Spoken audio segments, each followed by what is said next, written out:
tutto dall'alto. Vai.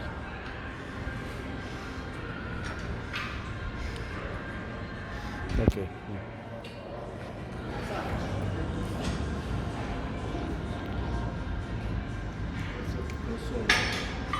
A questa parte, vieni vicino, guardami. Allora, stando così, mettiti di fianco, così, fa questo bordo, perché l'angolo, e poi l'angolo deve essere così, così, ok? Allora questa parte tira e serve per chiudere, fallo così in maniera corretta, in maniera scorretta, avanti, in piedi e dritti, così in maniera scorretta, no, lo fanno così,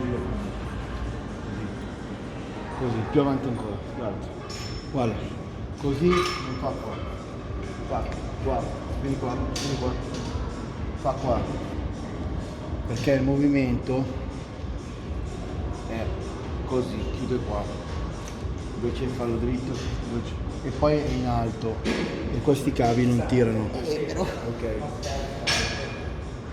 Guarda me. Lascia.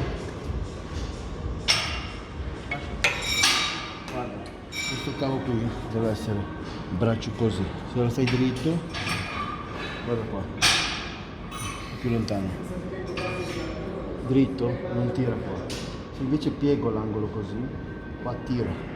Ma guarda qua, qua tira così, più lontano. Più lontano e guarda qui. Così tira veramente. Col piano piegato. Se faccio così, guarda qui, non tira. In più, se il cavo tira dall'alto, qua, vedi? C'è più maggior sforzo, maggior enfasi sullo stretching del bordo del pettorale. Se tu vai in piedi c'è meno, dall'alto va più di fianco, okay?